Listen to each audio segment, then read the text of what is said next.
Welcome to the Revenue Builders Podcast, a weekly show featuring B2B sales leaders and executives.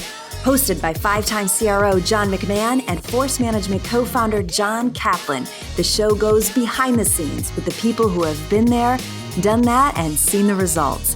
If you enjoy our content, please subscribe, rate, and review the show to help us reach more people. Revenue Builders is brought to you by Force Management. We help companies improve sales performance, executing the growth strategy at the point of sale. Find us at forcemanagement.com. Enjoy today's episode.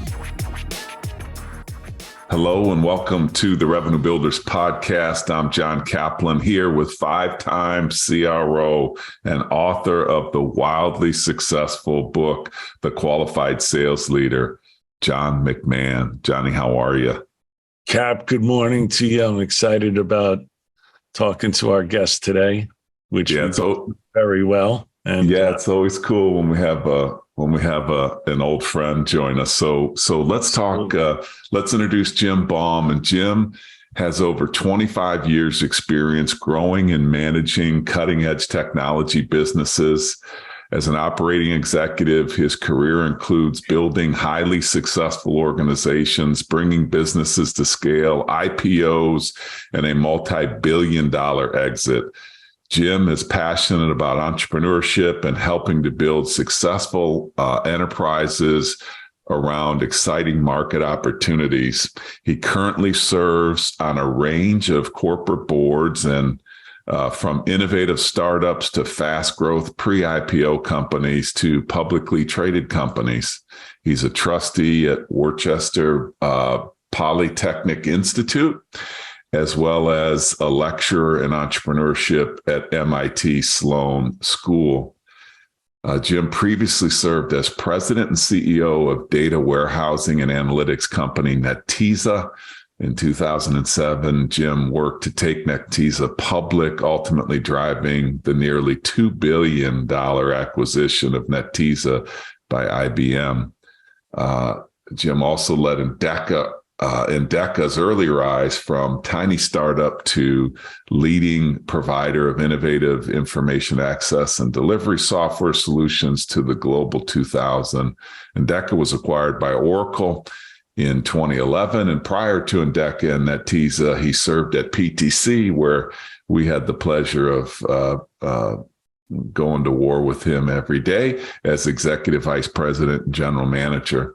So over the course of his 11-year tenure, he had the opportunity to manage roles across nearly every facet of that organization, helping the company grow from 11 million to 1 billion in revenue. Quite a background. Johnny McMahon, say hello to our friend Jim Baum. Jim, good to see you again. And you know, by the way, that Kaplan pronounced Worcester. I was hoping you were going to. I love it. You got to do it. I was going to jump in. Clearly, you're not from around here, Massachusetts. That's the first clue. Oh, nicely buddy. done. Yeah, it's Worcester, John. It's Worcester. I know it. I have family that lives in Worcester, and after I said it, I'm like, how do I go back and do it? Worcester. Where's that? It's actually Worcester. There's no R on it. Yeah, because you can't put an R on the end. You got to take the R off. Right. Yeah. Wow. Yeah. Well, good to see you, Jim. Thanks for the very kind intro. Great to see you guys. Thanks for the very kind intro. I was sitting here wondering what Jim Baum you're talking about. But yeah, buddy. Hey, thank you. So Jim, one of the things I've always loved about you, let's dive into this, is like your background. You know, I remember, you started off having a very, very technical background. And then, what that's turned into is, CEO, investor. And so how do you think that background gave you advantages and helped you maneuver in your career? Yeah, I mean, I'm an engineer, man. Right. I was trained as a mechanical engineer at Worcester Polytechnic Institute back in the day. And, got my master's in mechanical engineering, and then I went to work for a little startup company called PTC. Right. You remember that one? Yeah. And had an amazing run there. And I just think that we all learned so many lessons in that environment And from my perspective as a sort of technically minded person, I do tend to think kind of, product first in my thinking. When I look at a new opportunity, when I look at a company, my mind immediately goes to, well, tell me about the product. What does the product do? But I learned pretty early on to not get too caught up in, the details of the technology, and think a lot more about what does the product do, but how does the product create value for somebody? And how is that value manifested? And I think that technical background really sort of gives you the ability to have an opportunity to kind of substantively evaluate that, right? And substantively think about, okay, I hear the value prop. Do I believe it? Can this thing actually do that, right? Does that make any sense? Where might there be, hiccups in that story? Where might that not work?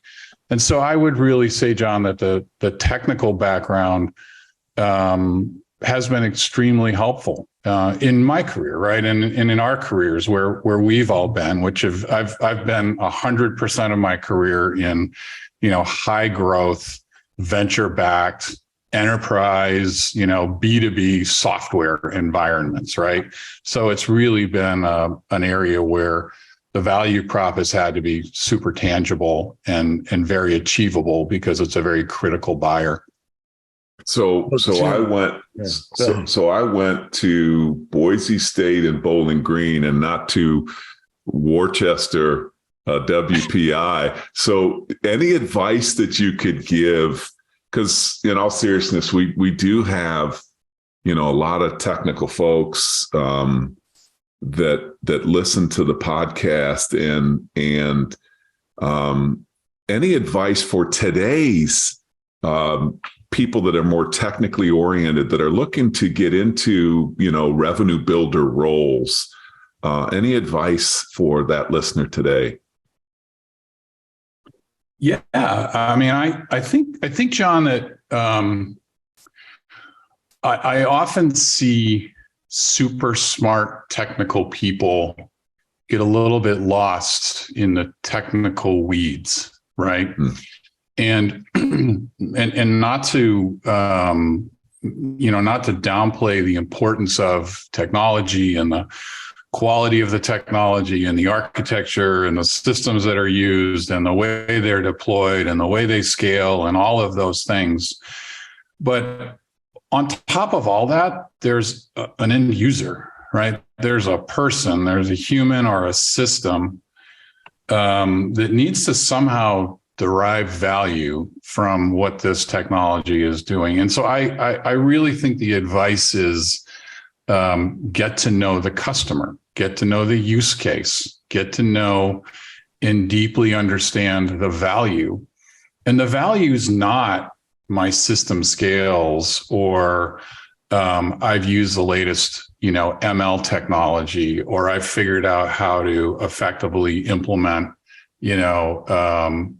AI in my platform. That's not the value. And many people do make those statements as value statements, right? Those are sometimes valuable when you're raising money, right? Because people kind of think you're on the bleeding edge, but the customer doesn't care, right? The customer needs to solve a problem, understand the problem, figure out how this technology can or cannot solve it, and use that to drive your thinking, right? And honestly, I remember, we all talk about some of our experiences back in the 90s at PTC. We were all together there, and there were a lot of learnings. I always put the learnings from PTC in both the positive category, things to do, and the anti-cat, things not to do, right? And we both have that, right? And in the things to do, I'll never forget, I was a young, technical manager. And I remember Steve Walski telling me, go out and talk to customers, right? And I took that advice, I did it, and I got to learn the customers. And it was probably, as a young person, the most important thing I could have done to help set the stage for things to come. Yeah, that's the one thing I always admired about you, Jim. you always were in front of the customers with the sales force. And you, even though you might have had, as you described it, a product focus, you were still arm in arm with us, on those sales calls. And that really admired that about you. But talk a little bit more specifically about how you think that influenced you in future roles.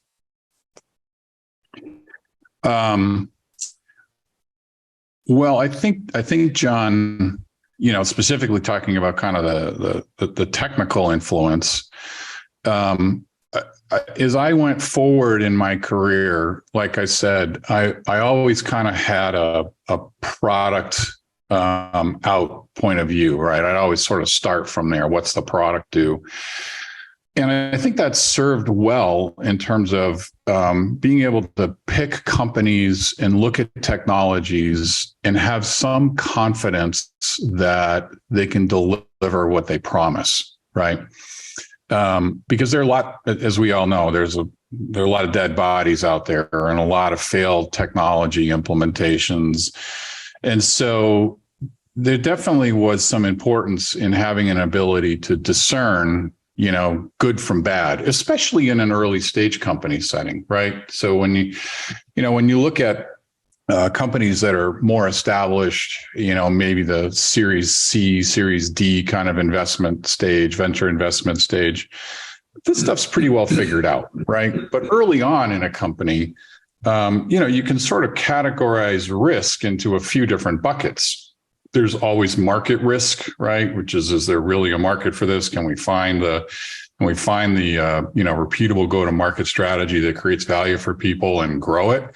But there's also always technology risk, like, will this thing deliver? And so I think having a technical background in an early stage company gives you an ability to assess technology risk, right? But there's a third category of risk, which is my favorite, and it's probably our favorite collectively of the three of us, which is that execution risk, right? I always felt like, while I could evaluate technology risk, I'm not a developer, I'm not a computer science person, I'm not a, practicing engineer. So I'm not going to fix it, right, when I get involved in a company, but I'm going to recognize whether or not the people are there who can build the technology. And I'm going to recognize, I'm not easily, BS'd, right, and can understand sort of the technical nuance of stuff. And I think that's the value that someone with a technical background brings. But then you take all these things we all learned together over the decade of the 90s and before and since, and you put it in this execution risk bucket. And that's my favorite one, right? Because that's the one we know how to control, right? We can control execution risk. And so, I think, when I looked at, for example, when I left PTC and went to Endeca, right? Endeca was, it was a very cool technology, very interesting. It was you guys will love this. It was an acyclic directed graph implementation in memory. That's what it was. And so you really got to ask yourself the question, why does the world need a graph database in memory? Like, what does that do? And that was one of those things where, we were able to look at the technology and say, this is very interesting. Now let's figure out the market for it. Let's figure out who needs it. Let's figure out how it can create value. That's a very different strategy than somebody who comes at it from purely a go-to-market or market strategy perspective. In that scenario, we looked at it and said, this is a great tool for e-commerce, right? This will help customers find more stuff online. And the thesis was, if they can find more stuff online, they'll buy more stuff online. And we could prove that. So we went to Tower Records, was our first customer that was doing e-commerce with us. And we proved with them that they could more effectively merchandise product and increase sales and increase profits. And we did it, again, from that sort of product perspective out. Now, if you come to that from the perspective of, purely go to market, the traditional kind of MBA perspective, you'd look at that and say, well, there may be an opportunity in e-commerce. And maybe improving e-commerce search would be a good solution, but I don't know that you'd ever get to an acyclic in-memory directed graph, right? So anyway, those things were, I think, good examples of where, you sort of apply the technology mindset and figure out how you can use it in a business setting to create value. I always come back to that point, by the way, John, creating value, right? Yeah, I was just going to say that you keep coming back to creating value. And I think that's where a lot of startups get lost. You see their product and it looks like it's a solution looking for a problem, is the way that I put it, because it's a great technology. It might be differentiated in some ways, but that differentiation doesn't solve any pains for the customer. So it's not bringing any quantifiable value to that customer. And that gets lost in a lot. And you just keep coming back to that value prop part of the equation. Yeah. Technology looking for a home, we used to say, right? Yeah. And when you can find the home, which we found for the in-memory graph, it can be very powerful, but there's no guarantee you will. And if you don't look at it through the lens of customer value creation, you never will. So talk to us a little bit about, as you grew through the ranks, Jim, some of the maybe one or two lessons you learned at each level. So when you were, let's say, a VP at PTC, what's the number one thing you look back and say, this is one thing that I really learned? And then when you went to the CEO role, what's the one thing that just sticks in you? Like, that's something that I really learned. Well, I think I would say there's one overarching lesson that transcends level, right? And it's people. As a young man, as a young sort of person growing in the organization at PTC, I had an opportunity to experience my first job as a manager, right? So I was I think the title was Manager of Manufacturing Applications or something like that. It was a product management job, and it created a place where I had to hire somebody for the first time in my life. and we probably all remember being in that position, right? Sure. And like I knew all about the software, and I knew about the customer, and I knew about how to make an end mill move in 3 dimensions through a piece of metal, right, to create a part, right? But actually hiring somebody was a little bit of a daunting challenge, right? And so the lesson, there are a couple lessons that came from that, and this was sort of that first hire lesson. I was 20 whatever years old, and I was interviewing people more than twice my age. Made no sense to me, right? Like, why would these people want to come work for me, right? How could this possibly be? And I really had to sort of get over that just mentally, right? Like, why would they do this? And I learned, that was sort of not all that important to the people who we were interviewing. What was important was a number of other things, the job, the relationship with the company, the relationship with the team they were working on, the quality of the product and customer offering. And there were so many other things that were motivating to people to want to come and work in that environment. And they didn't care that they were going to work for some 20 whatever year old kid, who was just getting started. And so I think, in that there's a set of lessons around kind of the human psyche, right? And what makes people want to come work in an environment. And so those lessons came out loud and clear for me from that stage. But as I grew, things changed, right? Those first few hires in that role, we were a working pod, right? We were all doing work. My job was to sort of coordinate and organize and do, right, and make it happen. And then as you grow, suddenly you're hiring now not individual contributors, but you're hiring managers. And those managers have that job that you just had. And you've got to figure out how to not keep doing that job. Otherwise, you're going to undermine your manager, and they're not going to want to work in that environment, right? You've just created a bad environment for them to be in, right? Yes.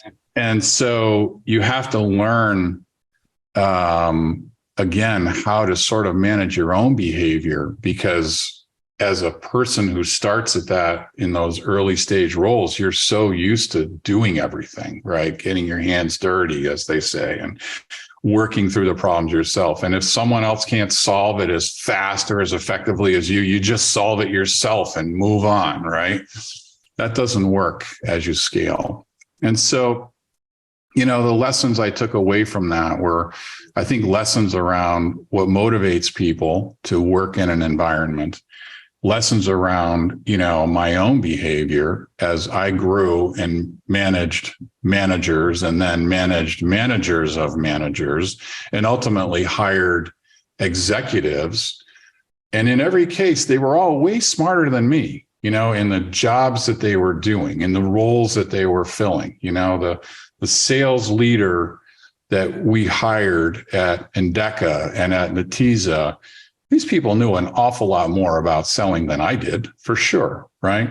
The marketing leaders, the same. The engineering leaders, the same. The CFOs and finance people, the same. The customer success people, the same. They were experts in their areas. And so you have to grow into a role where you become less of a manager and more of a leader. And I think that's the journey, honestly, is growing from manager to leader. And as a leader, your job is to hire the best people to fill the other leadership roles in the company. Does that make sense to you? I mean, that's no, 100%. Just going back though to when you're first manager, you're a young person, and you see these, older people that you're interviewing. I've also seen some managers get lost in what I call like imposter syndrome there. They really can't believe, hey, I'm, 25 years old and I'm managing these people that are like 35, 40, 50 years old. And it really affects their decision-making because they start to question themselves as to whether or not they're making the right decision versus somebody that's maybe sometimes twice as old as them that's telling them, well, no, this is the way we ought to go. So that becomes a real challenge and a real burden to some people in that first role like that. Yeah. Yeah. I think that's a very real phenomenon. This idea that, I don't know, it's a lack of confidence, I suppose, maybe a lack of conviction, this imposter syndrome idea. It's very real. And it's probably exactly what I described, right? It's probably the right word for it. What I described as a young person. Yes. Because you feel like, at least my generation, our generation, I was raised to respect those who were older than me, right? And it's sort of built into your psyche. And so I'm hiring this, 40-something-year-old guy. And I have to assume that he is just much more experienced and has better perspective and sort of knows better than I do. And in some cases, that's true. And that's where you've got to create an environment where those people can run with their experience and their knowledge, and they can feel successful and they can feel like they're adding value. But in other areas of that relationship, that's not the case. And you have to recognize that you have the management and leadership abilities to take that organization where it needs to go. Yeah, that's pretty powerful. We had a SEAL team commander on. He talked about dynamic subordination. And if you're operating as a team, to what you just pointed out, at any moment, depending upon, and this has to go back to the leader understanding their people, at any moment, the person that has the best assets or knowledge or skill of that area, they could be the leader. And then the leader is actually subordinate to that person. And that creates this dynamic subordination, but it's also what gels the team, because they know that then they have the freedom to step up where they know they have the strengths. And that, again, goes back to the leader, not thinking that they know everything and they make all the commands. Yeah. Yeah. It makes the hierarchy sort of fungible, right? And I've seen in executive teams, you see this in good executive teams and successful executive teams. You see this all the time, right? It's a group of people who really complement one another from a skill set perspective, oftentimes from a from a perspective point of view, right? Different people having different views on the world and different experiences that have gotten them there. And they recognize that, and they respect that, and they trust that in one another, and they make decisions accordingly. But but I will say, and you know this, at the end of the day, a decision does have to be made, and sometimes you see these environments where, they feel very good in terms of everyone's ability to contribute, right? But ultimately, no decision gets made, or weeks go by, or months go by, or years go by without something conclusive coming out. And that comes back to the leader, right? So even in the model, the SEAL team model that you described, that leader still has to be in a position to sort of step back in and take an action or force a decision if a decision's not coming. And I feel like in the leadership roles that we've all worked in, that's a big part of our job, right? Is to just make sure that, if we don't drive complete consensus amongst the group, or if there isn't a natural leader to take the role on some decision that needs to be made, we have to make sure that that decision happens. That's another lesson from early on, right? I mean, we used to, we would make decisions, as very, very quickly at PTC. And then sometimes those decisions might change, right? Like a couple of weeks later. And I remember us criticizing our leadership for that, right? Like, what are you talking about? Like last week we were doing something different, right? And the answer was always, well, I now have more information, right? I now know more. I learned more. I have more information to make a better decision. And there's really something to that. We may have not made the optimal decision, but we made a decision and we acted and we pushed forward and we learned more, and then we iterated, right? Super important. And super important from the aspect of, we didn't tie that decision to our egos. We said, hey, I now have more information. I made the wrong decision. I'm not going to hang on to that decision with my ego. It's best for the organization to go the other way. Let's go. I made a mistake. Let's go. Or to your point, I just have more information and it makes more sense to go in a different direction. But I think too many of other companies, I've seen the leaders make a decision, tie it to their ego, and really like clamp down, even when in the face of more information, they don't want to change. Well, John, how many times have you in your career, have you taken advantage of that fact when someone has absolutely hung their career on a decision they've made for a piece of technology that they've embedded in their infrastructure, right? I mean, this is human nature, right? Yes. And it's a skill, and it's probably a life's work in many cases to be able to set that aside and become objective and see facts and see truth in a plain light, to be able to have as unbiased a decision-making process as possible. And we all know that humans behave this way, and we absolutely use this in our go-to-market strategies, right? I mean, there's just no doubt about it, right? I saw it all the time with people who bet their career on Oracle, right? And, we're trying to change them away from Oracle. And we would take advantage of the knowledge that was the way these people are thinking in order to build a strategy around how to convince them to change, or how to find a crack in the organization where we could change. So yeah, it's a basic human fact, I think, a basic human trait that's a really useful one to understand. Jim, do you have, you've talked a little bit about people transcending roles versus experiences. When John asked you that question about some of the things that you've seen over the years, it always kind of came back to the people. You just highlighted, being careful not to tie decisions to egos. You've had a tremendous amount of experience seeing great leadership and bad leadership, marginal leadership over the course of your career.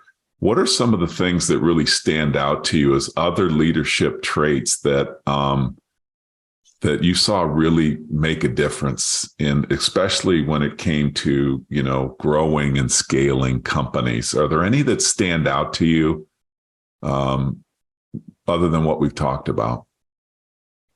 Yeah, I think there are a few things. I will say, I've spent a lot of my career in earlier stage settings. Kind of Series A investment and beyond. So sort of that just finding product market fit. I spent a lot of time there, especially later here in my career. And I'll tell you, there's one thing that stands out that I'll point to that we haven't talked about. And I would say it's the belief of the leader, right? And the things that I've seen that have made early stage companies survive a lot of crap, right? A lot of challenges with, missing quarters, economic impact, competitive impact, the belief, the conviction, the strength of the founder or founders is just not to be underestimated as a force for building the company. I'll give you a couple of examples. One example is a company that I was on the board of several years ago, Boston-based company in the marketing technology space. And it wasn't going great. They had raised money. They had an interesting product. Felt like a nice to have, not a must have, right? We had some customers, they loved us, but we didn't have a good upsell path. New customer acquisition was a challenge. Not a disaster, not going great. And we got an inbound, and the company needed to raise money, right? And so we got an inbound acquisition offer that was also not great. It was sort of okay, kind of face saving, kind of hold your head high and exit the company, sort of an exit. And without exception, every single one of us on the board told the founders, you should take this deal. Like, we should do this. This makes sense, right? But, and this is a credit to the investors that were there. But it's up to you guys, right? You guys decide. But we think you should do this deal. And those guys, the two co-founders, they went away and they thought about it over the weekend, and they came back on Monday and they said, we're not doing the deal. We're going to keep going. We're going to grow this. And everybody kind of took a deep breath and said, well, okay, we'll keep trying. And those guys just powered through. I mean, they continued their passion, their belief, and they probably worked even harder. Ultimately, the company was sold to a very large marketing technology company for a huge return on the initial investment. I mean, it was just an amazing transformation. And they were right. They just needed more time. The market wasn't quite ready. The messaging wasn't quite right. And their perseverance carried it through, turned into a great return for the investors, a great return for the founders, and a big win. And so I never underestimate that leadership characteristic, right? It's so powerful, right? Anyway, and there are others we can talk about as well. But that one, when you ask the question, I have several examples like that in my head. That one really stands out. You see that a lot, though, just on the timing piece, not on the leadership piece, though, Jimmy. I've seen a lot of times where companies have a really good technology and they're just way too early to market. Yeah. And then sometimes the investors want to give up too soon, right? Yes, which was the case here, right? Yeah, very much. So, Jim, as a board member, how do you? Because belief is a tough one, right? Because like sometimes it's blind passion, and sometimes it's conviction kind of based on belief comes kind of like evidence in the purpose. I always thought that belief is like it comes from passion, and passion comes from evidence in the purpose, in my opinion. And so how, as a board member, do you roll with that? Like, I'm sure you've had other examples where people are just like, well, I believe, and they're just committed, and like it's not going to work out, that their belief is not is not based on evidence. I think as a board member, John, this is, back to your initial comments and topics that we talked about. This can also be a little bit of the curse of having a sort of technology perspective and background, right? It's easy to believe, right? You can convince yourself. And so, in my case, as being, someone who both looks through the lens of product and value creation and sort of that logic story, right? Like, this makes sense. This should work, right? It's sometimes easy to get caught up in the belief. So you do have to look for evidence, and you do have to look for, what are we going to do differently to make things turn around here in cases where it's not going well? Mm-hmm. And yeah, you're absolutely right. I mean, I have seen it, right? I've sat on boards, in one case in mind, another Boston-based company. We were working on, I often use this terminology, Act Two, right? So this company had grown up. It was a public company. It had done really well, but their market was getting harder. They needed to figure out other products to take to market where they could leverage their go-to-market channel and their customer base. And they created Act Two. We created Act Two. And Act Two made a lot of sense, right? Like, it was so clear how we created value. It was tangible value. It was measurable. It showed up on the P&L. There were reasons to spend money on this, and we just couldn't make it work. We just couldn't make it work, right? And I think that's an example where, we didn't listen closely enough to the market signals that we were getting, right? And we couldn't explain why the dogs weren't eating this dog food, but they weren't. And we were so convinced that they would, that we kept going, right? Ultimately, the company was sold, was acquired in a reasonable outcome. But we were, I guess some of it was a bias in that it simply had to work, right? If it didn't work, the company was going to stop growing. Yeah. And there was belief built out of need, right? Yeah. Which is also the wrong way to get there. But sometimes there's also a belief, Jim, maybe this might have been part of it, that an area that you don't really know about in a market seems a lot easier to crack than the market that you do know about. And sometimes people go down that road, and then the longer they're down that road, they realize this road's even longer than we thought. And yeah, sometimes they just run out of money just because they just can't get there in time. And some of that goes to a little bit of innocence and lack of a true understanding or investigation of the marketplace. This is what I've seen. I think that's right. Also. Yeah, I think that's right. We teach entrepreneurship at the Sloan School, right? And if you sit through any of these courses, and you listen to what's talked about there, probably the number one topic is what we call primary market research. And it's something that nobody is good at, right? Unless they're in pre-revenue, just finding a customer base, right? Primary market research. Who's your customer? What's the buying process? How are they going to buy? How you create value for them? Why is that value differentiated?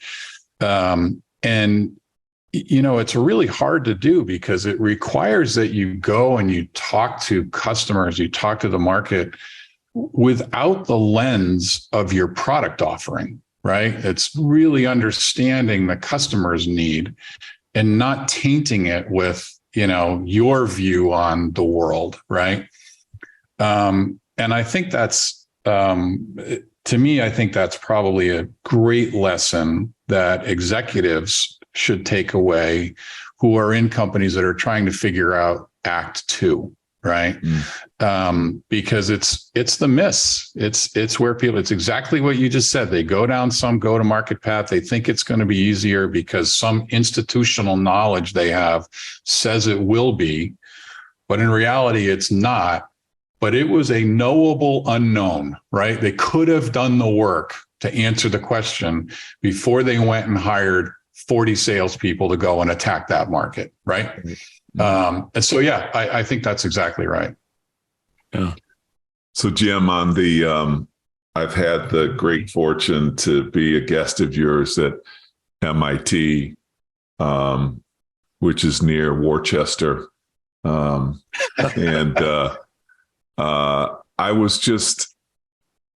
was really impressed with the people that were sitting in those chairs. It's not that I wasn't planning to be impressed when I spoke to them, but I was really, really impressed with the just the intensity, the passion, the commitment to the openness to learning. You're spending a lot of time with entrepreneurs. You're doing it in the stage of investment that you're doing. You're also doing it at MIT. Can you give us kind of some common characteristics of entrepreneurship? And like, there's a lot of listeners that are like, oh, I'd love to go do that. I'd love to go be an entrepreneur, what have you. And I had, a really kind of cool experience 22 years ago starting Force Management. But I got to tell you, it's like, it was an incredible learning experience. Learned a lot about myself, learned a lot about a lot of things. What are you seeing out there right now? Things that are standing out for you for entrepreneurship? What are some of the common characteristics of those that make it? Yeah, I'll tell you, when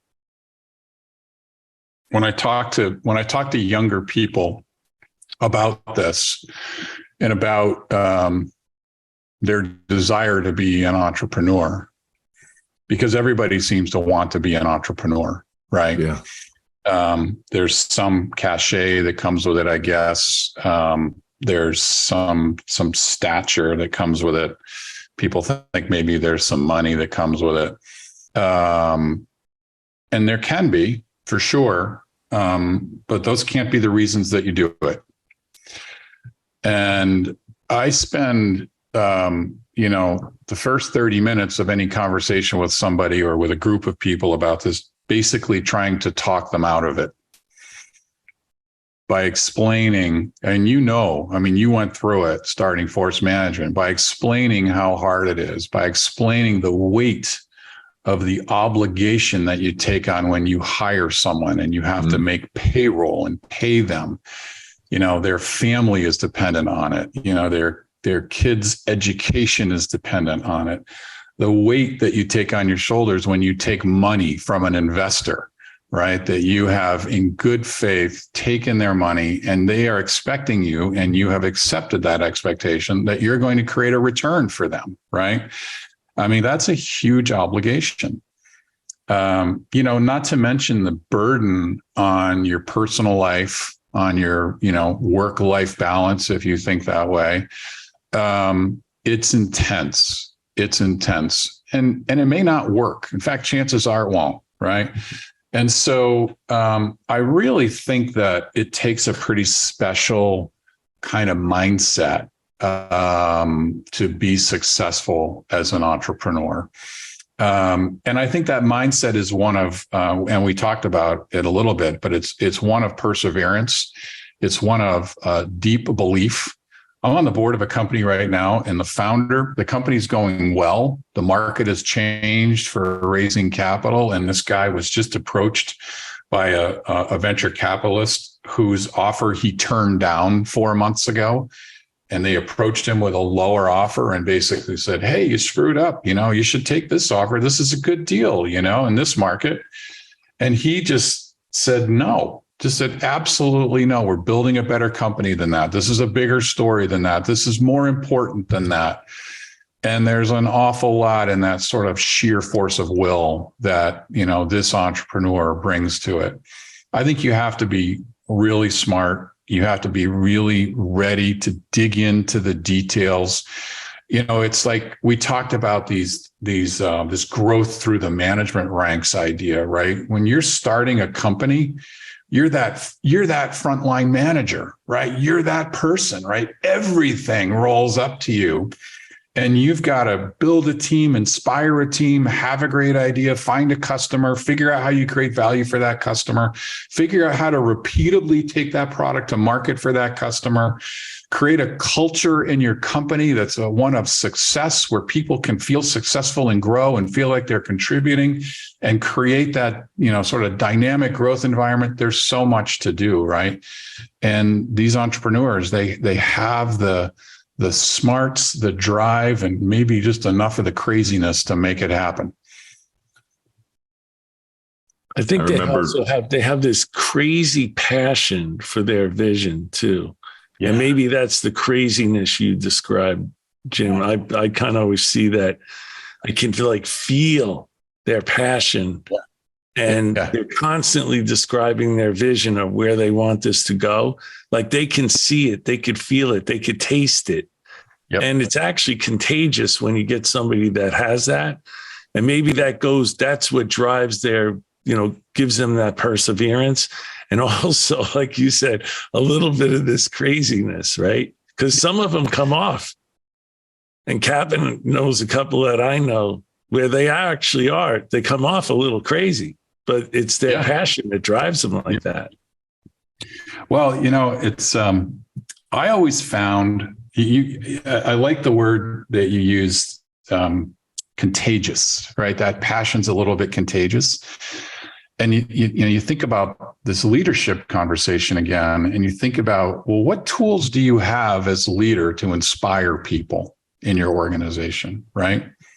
And this is one of those tools, right? This is that, you are joining us on a mission to build something great, right? To build something that can change the world, right?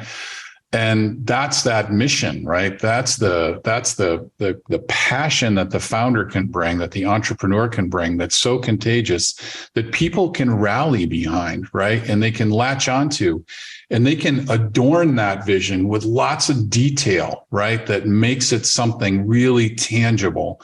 That's magic when that happened, right? Like that happened at PTC, right? We had that vision of this sort of fully integrated design and manufacturing process, and we kept marching down that path, and we adorned that vision with value and products and culture and all these things that made that company grow.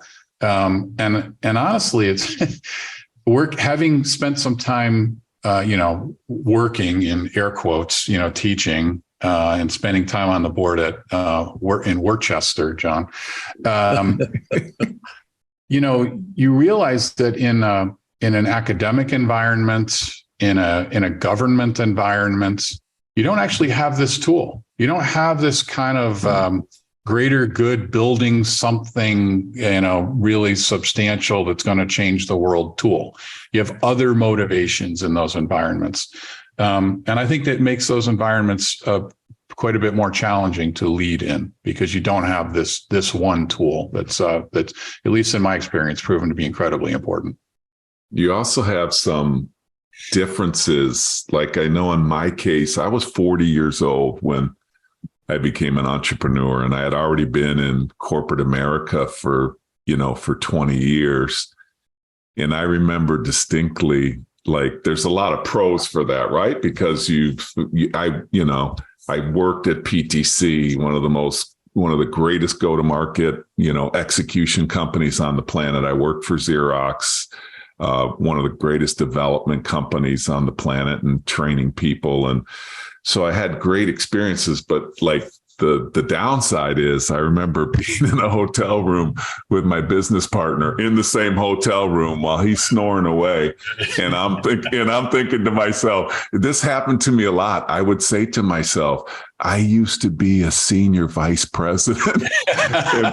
and so you're longing for like those days. But I remember vividly, and like today now, like on TikTok, they have these like memes and stuff. Like, I don't know if you've seen it, when, you realize that nobody's coming. And like, it's on you.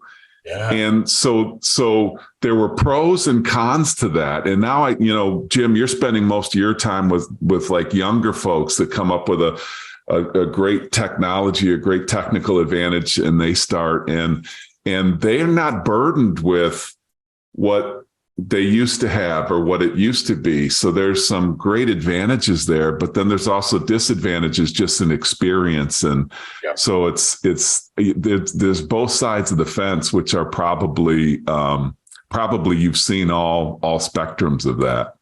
Well, and that's where we can help, right? I mean, those of us that have a little more gray hair and have seen the movie a few times. Yeah. Right. This is what I really enjoy doing today, right? Is working with, these earlier stage businesses with often, less experienced entrepreneurs who have that passion and have that vision, but they need help seeing around corners, right? Yeah. And so that's why I sit on boards and, work with, a couple different venture firms and do this stuff at MIT. It's a great pleasure in life to be able to offer that perspective to somebody who can take advantage of it. Well, why did both of you guys, when we went, Grant Wilson and I went to both of you and talked to you about what we were going to do? Both of you said, "Don't do it." Why did you tell us that? You just said, right? You were a senior vice president, John. That's right. Right. Oh, it's good. It's good. It's also because you were going to be training all week and you had to sell all week at the same time. So that was going to be pretty difficult challenge for a number of years, but you guys wound up pulling it off. You guys figured Jim, let's talk about, if it's all right, a personal passion that you have for flying.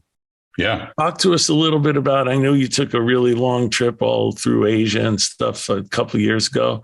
Yeah. Talk about where that passion came from and tell us a little bit about it. Well, yeah, I'm very active in the general aviation world. I fly two different airplanes today. One's kind of a go places machine, and one's kind of a low and slow, fly around the mountains and sightsee and relax machine. I've been flying for a long time. I got my license on my birthday in 1987. So wow, I graduated from college. And it's funny, you asked where that came from. My mother was actually a pilot in World War II. Wow. She was part of the Civil Air Patrol, and she was down in Virginia, and she used to fly out over the Chesapeake Bay in a little Taylor craft airplane, two-seater airplane, looking for German U-boats, looking for subs. And it's interesting. I didn't really know that story until a little bit later in life. And so the actual inspiration for me, believe it or not, was my high school librarian, Mrs. Judd. Mrs. Judd, when I was either a junior or a senior in high school, had a Cessna 172 at the local airport. And she offered a ride to my friend Scott and myself. And we went up for a little flight with her around the local area. This was in upstate New York. And we were both hooked. And of course, she'd probably go to jail today for doing that, right? But we were both hooked. And Scott ended up committing his entire life to aviation. So he went on and got all his flight ratings, got all his mechanic ratings. He flies for a corporation. He's a corporate pilot and mechanic, and his whole career has been built around that. And I ended up adopting it as sort of my primary hobby in life, and went on and. I didn't have any money to get my license until later on, which is why I didn't do it sooner. But I did it. I did it as a fairly young person. Been flying ever since then. And we use the airplane for all kinds of stuff. The trip that you mentioned in 2018, we did a flight around the world. So we flew from Stowe, Vermont, where I am now, into Canada, Quebec City. And then from Quebec City, we went across the Atlantic, making stops in Greenland and Iceland and Ireland and throughout Europe, into the Middle East, throughout the Middle East, into India, Southeast Asia, throughout Southeast Asia, into Hong Kong and Japan, Taiwan, Japan, through both islands of Japan, onto the Kamchatka Peninsula in Russia and through 2 cities in Russia, and then back into Anchorage, Alaska, and then back down into the continental United States in Seattle. 26 countries and 70 days of flying. Absolutely the trip of a lifetime. And like so many of us who have had these careers that we've had, we've traveled all over the world, right? We've been to many of these places. But all I've ever seen has been the inside of conference rooms and taxis. That's it. Yeah. So this was a very different experience, right? Because we went to all these places and we would stay for anywhere from 2 to 3 days. And during those 2 to 3 days, we would have some downtime. We would experience, the local culture. Just a phenomenal trip. We did another one the year after, where we went to South America. And in South America, the goal was to circumnavigate the whole continent of South America. We ended up getting cut a bit short by COVID. So interestingly, I remember this one. COVID was just becoming a big deal in the US. There was not yet a single case reported in South America. So there's 5 airplanes, right? It's a group of us. We're all flying the same type of airplane, and we're in South America, and we're in Bariloche, Argentina, and it's beautiful, right? Everything's great. There's no COVID whatsoever. And the organizer back in Florida is saying, you guys need to get the hell out of there. You need to get back home now. And we're like, no, we don't. This is fantastic, right? The wine's good. The people are friendly. It's a beautiful place, and there's no COVID. Why would we leave? And what we miscalculated in that was not the actual, health risk of the disease, but rather the political risk. And what we didn't realize was that everybody was going to start closing their borders. So we ended up at the last minute. We were literally right? In our hotel room in Bariloche, and we got a note pushed under the door that said, from this point forward, all foreign visitors are restricted to their room until their departure time. Like we were told we literally had to stay in our room until we were going to be leaving the country.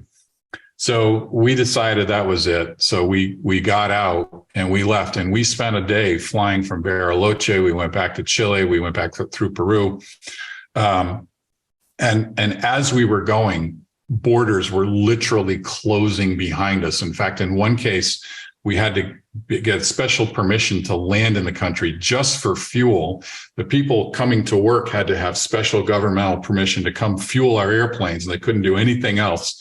And we got into Panama, and we landed in Panama at 7 p.m. They closed the border at Panama at midnight that night. And the next morning we got into South Florida, and we got to South Florida and like everything was fine, right? It's like there was no pandemic at all. Never was COVID in Florida. COVID, yeah. But yeah, it's been a great part of my life, John. I do a lot with it. I have a lot of passion for it. I spend a lot of time, training, learning, educating myself, executing. It's really become a way of life for me and my family. So Johnny's putting the pontoons. I talked to Jim a couple of weeks ago. He's putting the pontoons on one of his planes, and he's going to drop down into some areas and just go fishing right off the plane. Are you up for it? Come on up. Really? Let's go do it, buddy. Fishing in Maine. Yeah. Wow. That would be awesome. Yep. Hey, Jim, we love spending time with you. We're so appreciative of you being with us and sharing your background, your perspectives. I got a couple of big takeaways from, one of the themes that you mentioned today. I'm going to paraphrase it a little bit, but you kept talking about the value. You kept talking about, and basically what I wrote down was, always having an outside in versus an inside out mentality, and investing in product market fit, in, being an entrepreneur, what have you. That was a huge takeaway for me. Really, really love your background. Love the stories that you told, and I'm just really, really appreciative of you spending time with our audience and us. Thanks, brother. Thank you, guys. This was a lot of fun. Appreciate you spending time with me. So for me, I always appreciated working with you. You're a really, really special guy, helping a lot of people these days. And thank you so much for joining us on the podcast. And I'm sure our audience is going to take away a lot of golden nuggets from your discussion. Thanks, Jim. Best wishes to you, buddy. Thank you both. It's been a great. You're the man. And for everybody listening, thank you for listening to another episode of Revenue Builders. Thanks for listening to today's episode. Be sure to check us out at forcemanagement.com.